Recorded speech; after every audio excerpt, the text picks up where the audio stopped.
The Alcatraz escape is one of the most intriguing in U.S. history, and to this day it raises doubts about whether the fugitive survived. Strong evidence suggests that the three prisoners who escaped did, in fact, change their identities and were never caught again. One of the most credible pieces of evidence that surfaced over the years was a letter received by the FBI in 2013, allegedly sent by one of the Anglin brothers. To understand why this case was reopened and how the prisoners planned the escape, stay with me until the end of this video. Let's go back to 1962. You're imprisoned on an island. Not just any island. A concrete fortress in the middle of the sea, surrounded by waters colder than 12 degrees Celsius, infested with sharks and with currents so strong that even Olympic swimmers hesitate. This island is called Alcatraz, the most secure prison the United States ever built. Or was.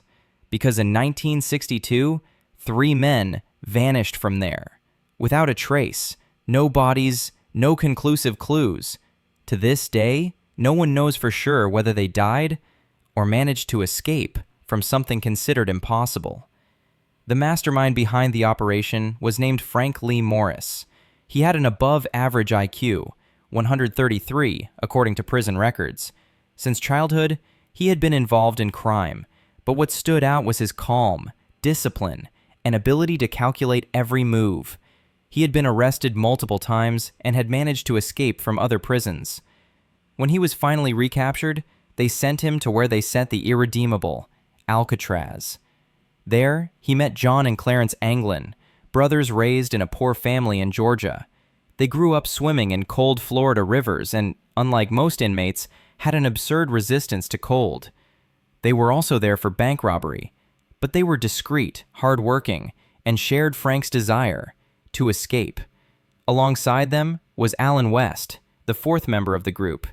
He was the one who first discovered the secret route, a disused ventilation area behind the cells in Block B. From there, the plan began to take shape. For 7 months, they dug through the cell walls using spoons, sandpaper, metal scraps, and a stolen electric motor turned into a drill. The walls were weakened by the island's moisture and salt, which made the job easier. They progressed a few centimeters each night, always during the quietest hours in the prison. To avoid being caught, they hid the debris in their pants or pockets and discarded it little by little in the yard, disguised with natural dust. The back of the cells led to a narrow maintenance corridor used only by staff, and there they hid tools, raft pieces, paddles, and improvised equipment. And the disguises? This was one of the plan's most brilliant elements. Knowing that guards did nightly inspections, each inmate built a fake head out of papier-mâché, soap, cement, and real human hair. The heads were so convincing, they are now preserved in museums. The hair was collected from the prison barbershop with the help of fellow inmates. The heads were placed on fake pillows, with towels wrapped to simulate body contours. When guards walked by, they saw the inmate sleeping on their side, face turned to the wall. A simple but effective trick. But what really makes this story unbelievable is the plan to escape the island. They knew breaking out of the cells wasn't enough. Alcatraz was nearly 2.5 kilometers from the mainland, and the water was cold enough to cause hypothermia in under 20 minutes. So, they began stealing prison-issued raincoats, little by little, from the storeroom. They used over 50 coats, stitched together with laundry thread and glued using a paste made from toothpaste, soap, and paper. The inflatable raft was secretly tested in a hidden area of the prison. Yes, they managed to inflate it using a hand blower made from accordion parts stolen from the prison band. The paddles were made from plywood taken from baseboards and broken tools. Every part of the plan carried extreme risks. They had to dig for hours, hand-stitch materials, hide everything in a secret tunnel stash, and keep up a normal routine during the day. One mistake, and they'd be sent to solitary for an indefinite time. On the night of June 11th, 1962, with everything ready, the 4 men put the plan into action. Frank, John, and Clarence made it through the hole in their cells and reached the maintenance tunnel.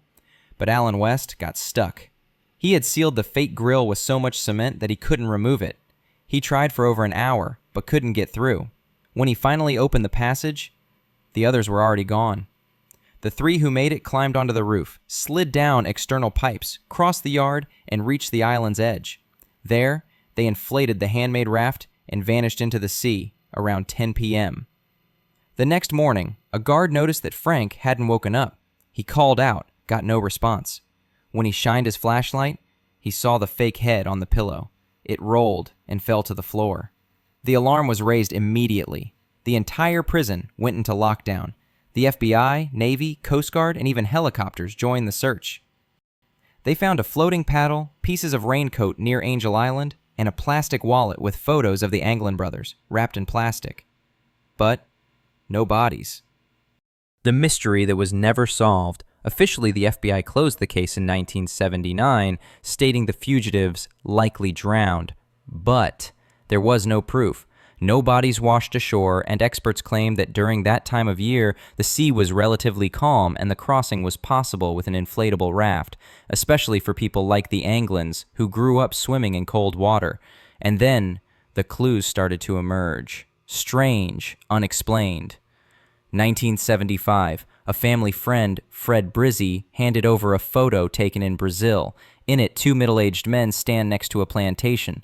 He said he met the Anglin brothers in Rio Branco, Acre, and they asked not to be reported. The photo was analyzed by the military and forensic experts in 2015, with over 90% facial match probability. 1973, at the funeral of the Anglin brothers' mother, two men in suits and hats appeared, stayed at the back of the ceremony, cried, and vanished before the burial. Relatives swear they were John and Clarence. Witnesses confirmed the men seemed very emotional but wanted to remain hidden. Decades of mysterious flowers. The Anglin brothers' mother received anonymous flowers on important dates like birthdays. No one ever found out who sent them.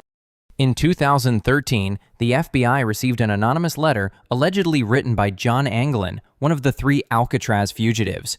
In the letter, he claimed to be alive, 83 years old, and suffering from terminal cancer. He wrote, "I escaped from Alcatraz with my brothers and Frank Morris. I want to negotiate my surrender in exchange for medical treatment." The letter was sent to the FBI office in San Francisco and was taken seriously enough to temporarily reopen the case, something that hadn't happened since 1979. The handwriting analysis was inconclusive, but leaked documents from CBS News indicated that the letter's content aligned with long-standing suspicions that the Anglin brothers survived. Although the FBI never publicly confirmed its authenticity, it didn't dismiss the letter and left the case pending new evidence. For many, that letter is the greatest proof that at least one of the fugitives was alive more than 50 years after the escape. And maybe for a brief moment, he tried to return. 2015. A History Channel documentary showed an AI-enhanced forensic simulation of the Brazil photo.